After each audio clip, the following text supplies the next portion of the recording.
Hello everyone, Anant academy of mathematics में आप सभी का स्वागत है। मैं योगेश शर्मा आज आप सभी के लिए सीक्वेंशियल सीरीज जो थर्ड चैप्टर है उसकी सारी थ्योरम्स कराने जा रहा हूं।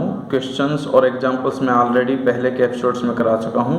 आज हम सिर्फ थर्ड चैप्टर की जितनी भी इम्पोर्टेंट थ्योरम्स हैं हम उनको करेंगे। सबसे पहले जो थ्योरम आती है थर्ड चैप्टर में वो कॉची टेस्ट से रिलेटेड आती है कि कॉची टेस्ट होता क्या है। इसमें देखिए स्टेटमेंट, सबसे पहले जो स्टेटमेंट है वो ये है, Cauchy general principle of convergence, a necessary and sufficient condition for a series A N to converge is that to each epsilon greater than 0 there exists a positive integer m such that am plus 1 plus am plus 2 and so on करके plus an whole mod is less than epsilon for all n greater than equal to m। यानी कि एक particular integer m आएगा, उससे बड़ी वाली value लेकर के अगर उन सब टर्म्स का सम करते हैं तो उनका सम इतना माइनर आएगा कि एप्सिलॉन भी उनसे ग्रेटर होगा। एप्सिलॉन एक पॉजिटिव क्वांटिटी होती है जिसे हम कितना भी स्मॉल ले सकते हैं लेकिन पॉजिटिव लेंगे। तो सबसे पहले जो प्रूफ में है हमारा ये है कि let S N denote the partial sum of first N terms of series. जो ये सीरीज है इसमें इन्फिनिटी टर्म है तो हम इसकी फर्स्ट एन टर्म्स लेंगे, यानी कि a1 plus a2 plus a3 plus so on करके प्लस an, और उसको डिनोट करेंगे हम एस एन से। फिर आप ये स्टेटमेंट लिखोगे जैसा कि इन्होंने बुक में लिखा हुआ है कि the series summation n is equal to 1 से infinity A N converge if and only if the sequence converge. यानी कि ये सीरीज तब कन्वर्ज करेगी जब ये सीक्वेंस जो एस एन, यानी कि हम S1 S2 S3 S4 S5 इस तरह के एक सीक्वेंस क्रिएट करेंगे, अगर सीक्वेंस पार्शियल सम्स की जो सीक्वेंस बनती है वो कन्वर्ज करती है तो सीरीज भी कन्वर्ज करती है। ये हमारे पास रूल होता है। तो इसमें if by Cauchy general principle of convergence of sequence for given epsilon greater than 0, जो सेकंड चैप्टर है सीक्वेंस का, उसमें Cauchy general principle convergence of sequence आता है for given epsilon greater than 0 there exist a positive integer m such that, यानी कि sequence Sn अगर converge है आपके पास तो Sn माइनस में Sm का जो डिफरेंस होगा और उसका मोड जो लेकर के चलेंगे वो लेस देन एप्सिलॉन आता है Cauchy general principle of convergence के रूल से, for all n greater than equal to m। अब Sn का मतलब है फर्स्ट n टर्म्स का सम और Sm का मतलब है फर्स्ट m टर्म का। अब टोटल जो n टर्म है उनमें से अगर मैं m टर्म्स हटा दूं तो m प्लस 1 से लेकर के n तक की टर्म्स बचेंगी less than epsilon for all n greater than equal to 0। और ध्यान रखना ये इफ़ का केस है, इफ़ एंड ओनली इफ़, यानी कि कन्वर्ज है। नेसेसरी और सफिशिएंट कंडीशन दोनों थी, इसीलिए हम साइन ये लगाएंगे। सिर्फ विच एम्प्लॉयज़ का नहीं रखेंगे बल्कि एंटी एम्प्लॉयज़ भी रख करके चलेंगे, हैंस द रिजल्ट, और यही हमें वेरीफाई करना था। सेकंड थ्योरम ये है कि if the series A N converge, की जो सीरीज कन्वर्ज करती है then limit n tends to infinity A N is equal to 0, यानी कि अगर सीरीज कन्वर्ज करती है आपकी तो nth term n tends to infinity भी 0 होगी। और फिर उसमें बाद में बोला इन्होंने कि इज़ द कन्वर्ज ट्रू, क्या कन्वर्ज ट्रू है, if not show by an example. तो सबसे पहले तो वही है S N denote the partial sum of first N terms of the series, A S N लिख दिया फर्स्ट एन टर्म्स का सम। फिर एस एन माइनस 1 का मतलब है A1 से लेकर के n माइनस 1 टर्म्स तक का सम। अब हम क्या करते हैं, एस एन में से इसको सब्ट्रैक्ट कर देंगे तो फर्स्ट n माइनस टर्म से कैंसिल हो जाएगी, सिर्फ ए एन आएगा, यानी कि ए एन की वैल्यू आ गई। अब ये हमें गिवन है कि सीरीज कन्वर्ज है तो let the series be convergent to S. तो कन्वर्ज किसी को तो करेगी, वो किसको कन्वर्ज करेगी, एस को। और जब एस को कन्वर्ज करती है तो हमारे पास रूल ये होता है कि मैं n टेंस टू इन्फिनिटी लूँ या उससे जस्ट एक पहले वाली टर्म लूँ, दोनों ही टर्म सेम लिमिट को अप्रोच करती हैं क्योंकि दो अलग अलग लिमिट नहीं आती। तो n टेंस टू इन्फिनिटी पे एस एन भी ऐसा आएगा और n माइनस 1 भी एस ही आएगा। अब A N is equal to में एस एन माइनस में एस एन माइनस 1 है ही, limit n tends to infinity लोगे तो इसके limit n tends to infinity और इसके limit n tends to infinity, ये भी s के इक्वल ये भी s के equal, s minus S 0। Thus if series converge then limit n tends to infinity A N is equal to 0, यानी कि हो गई ट्रू। लेकिन अब हम कन्वर्ज के लिए देखेंगे, converge is not true. For example हम यहाँ पर ये लेकर के चलते हैं कि भाई एक तो कंडीशन ये ले ली कि बस series 1/n n is equal to 1 से infinity is equal to divergent by P test. P test का मतलब है कि जो आपके पास n की पावर है 1 है, अगर वो ग्रेटर देन 1 होती है तभी वो कन्वर्ज करती है, अदरवाइज वो क्या करती है, डाइवर्ज। और दूसरा केस ये ले लो कि n इज इक्वल टू 1 से इन्फिनिटी 1 upon N square is equal to में कन्वर्ज, ठीक है, बाई पी टेस्ट, क्योंकि इसके अंदर जो पावर है वो ग्रेटर देन 1 है।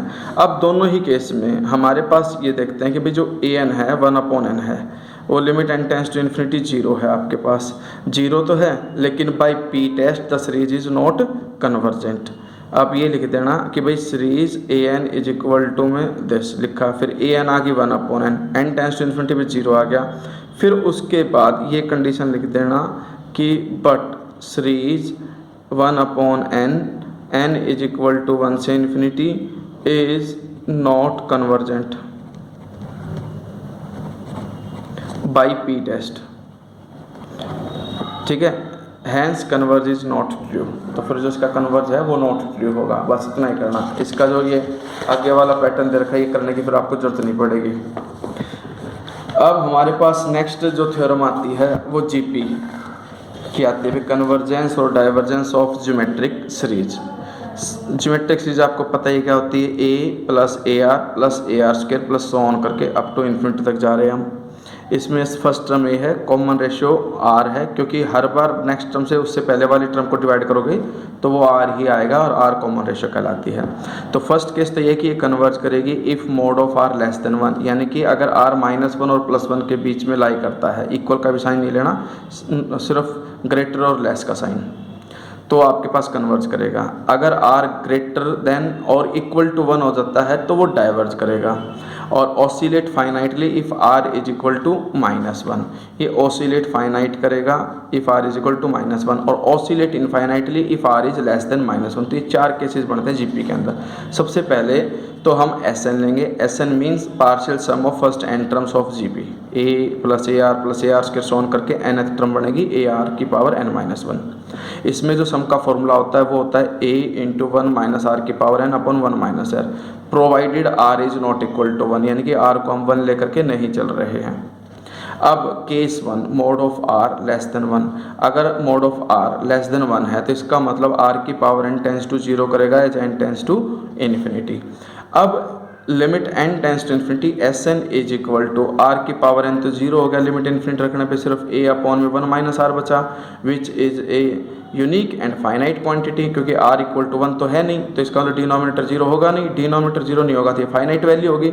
अगर ये फाइनाइट वैल्यू है तो सीरीज कन्वर्ज करेगी, क्योंकि अगर sum n tends to infinity पे फाइनाइट आता है तो वो कन्वर्ज करती है। Case second, r is greater than 1, then r की power n tends to infinity as n tends to infinity. तो Sn का फॉर्मूला ये होगा a इंटू आर की power n-1 upon r-1 is equal to में n tends to infinity अगर मैं रखता हूँ तो r अगर ग्रेटर देन 1 है तो r की पावर इन्फिनिटी ही होगा, और इन्फिनिटी माइनस समथिंग इन्फिनिटी ही होगा। इसका मतलब Sn जो है n टेंस टू इन्फिनिटी पे इन्फिनिटी आ गया, therefore the series will diverge, तो ये डाइवर्जेंट होगी। लेकिन अगर मैं r को इक्वल टू 1 लेकर चलता हूँ, r इक्वल टू 1 है तो जो आपके पास ये जीपी थी इसमें हर जगह पे r को 1 रख दो, तो a plus A plus A plus A dot dot करके ये कंप्लीट सीरीज बन जाएगी अप टू n टर्म्स, वो आ जाएगी n इंटू ए। किसी भी चीज़ को n टाइम्स तक ऐड करोगे तो n ए हो जाएगा। अब limit n times to infinity करोगे तो ये सम जो है इन्फिनिटी इंटू ए इन्फिनिटी आएगा, जो कि इनफाइनाइट है, इसका मतलब सीरीज इज डाइवर्जेंट। फिर केस 3 लेके चलेंगे। केस 3 में क्या था कि r अगर आपका -1 हो जाता है तो वो ऑसिलेट फाइनाइट करती है। इसमें क्या करोगे कि भाई जो फर्स्ट टर्म थी a, फिर प्लस में था ए आर, फिर प्लस में ए आर स्क्वायर, फिर प्लस में A R cube and so on up to infinity तक। A as it is, R की वैल्यू -1 रखी तो माइनस ए, -1 का स्क्वायर +1 होकर प्लस का A minus A and so on. अब हमारे पास ये n पे डिपेंड करेगा कि n ओड है या इवन है। ओड का मतलब है कि आपके पास लास्ट टर्म को छोड़ करके उससे पहले वाले इवन टर्म होंगी, इवन में पेयर बनेंगे, और पेयर बनने पे जो प्लस माइनस है वो कैंसिल होकर के 0 हो जाएंगे, लास्ट टर्म जो है प्लस ए ही बचेगी, तो वो ए आ जाएगा इफ़ n इज ओड।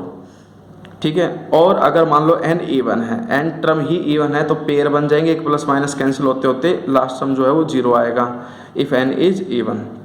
अब हमारे पास दोनों वैल्यू तो फाइनाइट है, लेकिन ओड वाले केस में ए आ रही है, इवन वाले केस में 0 आ रही है। तो इसका जो सीक्वेंस एसन है वो ऑसिलेट फाइनाइटली करेगी between 0 and 1, hence the series A N oscillates finitely.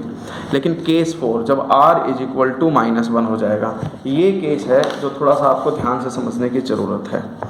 अगर r आपका लेस देन -1 है तो -r ग्रेटर देन 1 होगा, क्योंकि नेगेटिव जब उधर जाता है तो ये साइन चेंज हो जाता है। और -r को मैंने x मान लिया, by x is equal to -r and x is greater than 1। अब x अगर ग्रेटर देन 1 है तो इन्फिनिटी पर x की पावर n जो है वो इन्फिनिटी को टेंस करेगा, अगर n टेंस टू इन्फिनिटी है तो। इसके बाद हम क्या करेंगे, सम का फॉर्मूला बनाएंगे Sn इज इक्वल टू में a इंटू 1 माइनस आर की power n upon 1 minus R. मैंने r की वैल्यू -x रख दी, क्योंकि आपके पास जो कंडीशन हम लेके चले थे x is equal to -r था, तो r is equal to -x, इसकी जगह -x रख दिया। अब ये डिपेंड करेगा कि n आपका इवन है कि ओड है। अगर n इवन है तो -x की पावर इवन होने पे प्लस हो जाएगा, आगे नेगेटिव रहेगा और ये केस आ जाएगा 1 - x की n upon 1 plus x if n is even.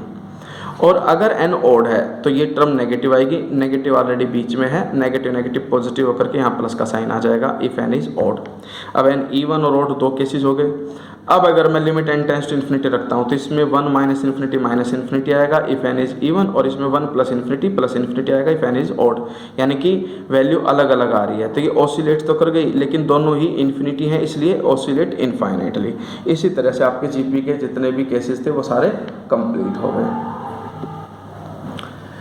इसके बाद हमारे पास एक थ्योरम ये आती है कि a series summation A N for which A N greater than 0 for all N is called a series of positive terms. यानी कि अगर आपके पास हर टर्म पॉजिटिव है तो हम कहेंगे कि series is of positive terms.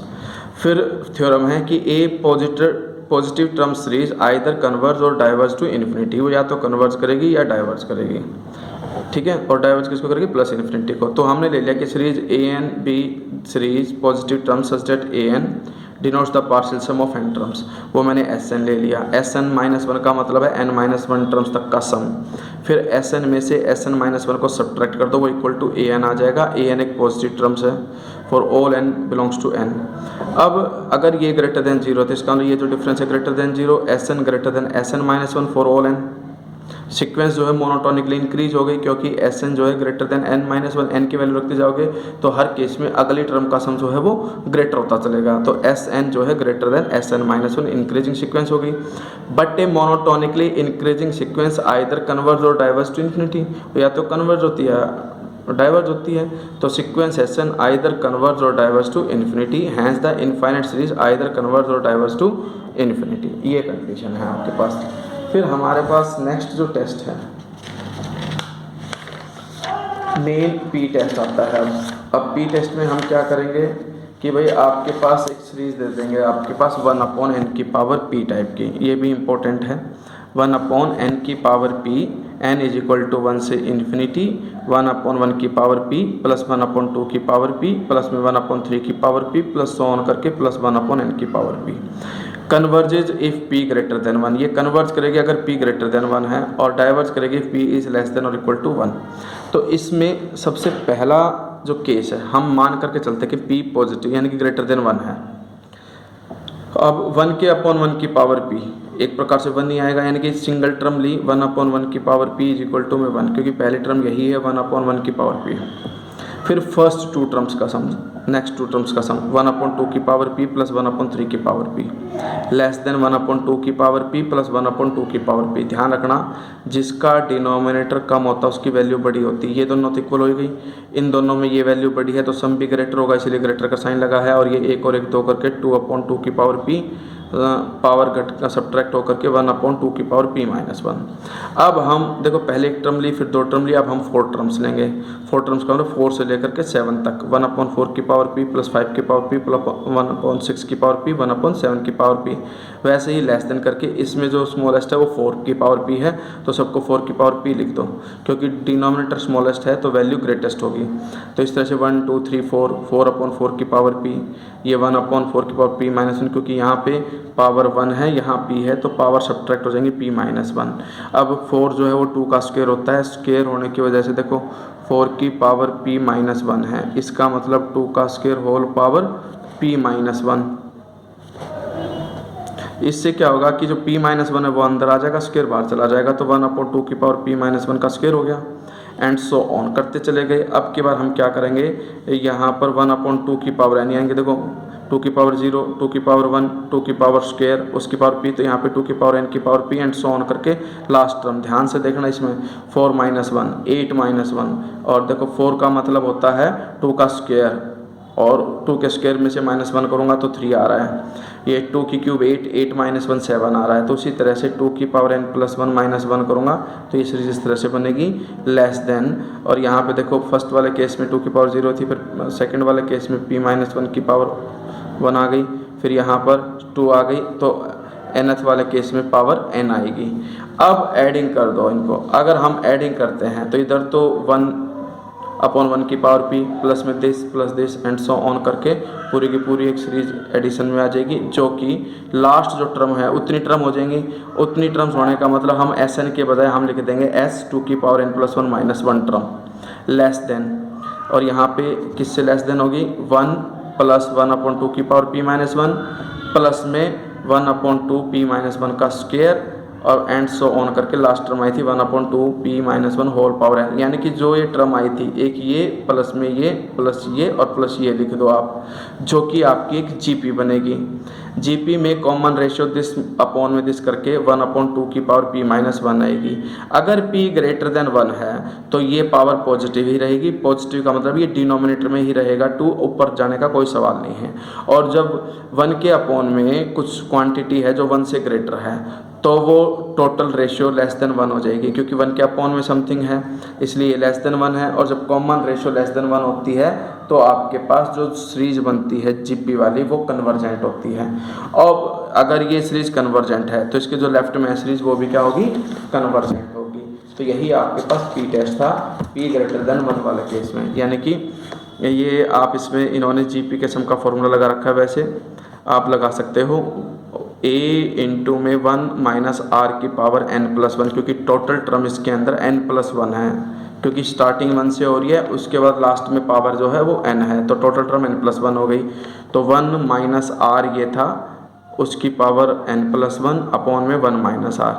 अब हम क्या करेंगे, इसके अंदर जैसे ही n टेंस टू इन्फिनिटी लेंगे तो ये तो 0 हो जाएगा, सिर्फ ये कंडीशन बचेगी, ये कंडीशन बच करके ये आ जाएगा S2n plus 1 minus 1 less than k। हमने क्वांटिटी k मान ली कि लेस देन k हो गया, ठीक है, फिक्स नंबर आ गया। फिक्स नंबर आने का मतलब है कि Sn जो है वो इससे लेस देन हो गया। भाई जो Sn है फर्स्ट n टर्म्स जो इससे लेस देन होता है, Sn less than S2n plus 1 minus 1 for all n, Sn less than k। जो सीक्वेंस Sn है इज बाउंडेड अबव सीक्वेंस, कोई भी सीक्वेंस है अगर वो बाउंडेड अबव हो जाती है तो but every positive term sequence which is bounded above is convergent, कोई भी पॉजिटिव टर्म सीक्वेंस जो कि बाउंडेड अबव हो जाती है उसे हम क्या कहते हैं, कन्वर्जेंट कहते हैं। तो जो सीक्वेंस Sn है वो भी कन्वर्जेंट कहलाएगी।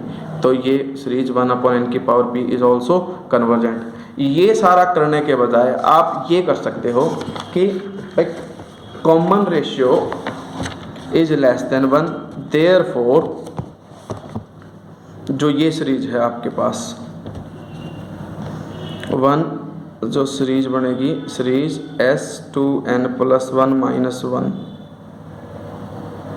ठीक है, यानी कि ये तो कंप्लीट सम था ही इसलिए सीरीज का साइन मत लगाओ यहाँ पे, लेस देन सीरीज 1, ये कंडीशन बन गई भाई 1 जीपी बन रही है, ये तो जीपी है तो इसीलिए इसको आप ये लिखो nth जो टर्म आएगी इसकी 1/2 p minus 1 whole power n, यानी कि हम इसकी nth टर्म लिख देते हैं which is a G P common ratio 1/2 p minus 1 which is less than 1, hence this series is convergent.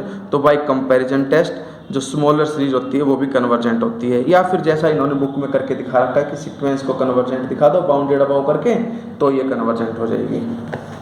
अब इसके अंदर जो सेकंड केस आता है पी टेस्ट में वो ये है कि if p is equal to में 1, अगर p 1 है तो in this case we have the series 1/n, n is equal to 1 to ∞, ये कंडीशन आ गई। तो इसमें फर्स्ट टू टर्म्स का सम ग्रेटर देन 1/2, फिर 1/3 प्लस 1/4 ग्रेटर देन 1/4 प्लस 1/4 होता है सिस्टमेटिकली। फिर फर्स्ट फोर टर्म्स का सम 1/8 प्लस 1/8 प्लस 1/8 प्लस 1/8 यानी कि 1/2 से ग्रेटर देन होगा। तो हर केसेस में हम देखते हैं कि ये 1/2 से ग्रेटर देन होता जा रहा है। अब देखो ये 1 प्लस 1/2 है, ये 1/3 प्लस 1/2 का स्क्वायर है, ये 1/2 का क्यूब है, इस तरह से 1/2 की पावर n आएगी। n आने का मतलब इन सब का जो सम करोगे वो ग्रेटर देन 1/2 रहेगा। और जब हम एडिशन कर देंगे इन सब का तो वो जो एडिशन है वो लास्ट टर्म जो है वो क्या है 2 की पावर n। तो हम इसको Sn के बजाय S2n 2 की पावर n से डिनोट करेंगे क्योंकि टोटल टर्म 2 की n है। और greater than 1/2 plus 1/2 plus 1/2 up to n terms, क्योंकि n टर्म्स तक हमने लिया था। और ये हो जाएगा n/2। n/2 अगर हम इन्फिनिटी लेते हैं तो S2n जो है वो ग्रेटर देन हो गया आपके पास n/2, यानी कि अनबाउंडेड अबव हो गया। अगर सीक्वेंस अनबाउंडेड अबव हो जाती है तो आपके पास क्या होगा, ये नॉट कन्वर्जेंट, सीक्वेंस कन्वर्जेंट नहीं होगी। वैसे भी अगर n टेंड्स टू इन्फिनिटी लेता हूँ तो ये आपके पास इन्फिनिटी से बढ़ाता है, यानी कि नॉट डिफाइंड, बहुत लार्ज वैल्यू हो जाएगी और आपके पास जो सीरीज है वो डाइवर्ज करेगी। थर्ड केस ये है कि अगर p लेस देन 1 है तो हमें पता है कि भाई n की power p less than n होगा, क्योंकि जो p पावर है वो लेस देन 1 है तो ये डिनोमिनेटर में चला जाएगा, या इसकी पावर 1 इसकी पावर 1 से कम है तो कंपैरेटिवली n की power p less than n होगा। रेसिप्रोकल करोगे तो ये कंडीशन आ जाएगी। तो by case second series diverge, ये डाइवर्ज करती है। अगर ये सीरीज डाइवर्ज करेगी, छोटे वाली डाइवर्ज करेगी तो बड़े वाली ऑटोमेटिकली डाइवर्ज करेगी। तो ये पी टेस्ट के 3 केसेस थे आपके पास। इसमें हमने पी टेस्ट किया, जीपी टेस्ट किया और जनरल 2-3 बुक थ्योरम हमने और की। और कंपैरिजन टेस्ट का बस आपको ध्यान रखना है कि वो an/bn वाला केस किस तरह से है, बाकी उसको करने की ज़रूरत नहीं है, बस उनको याद रखना है।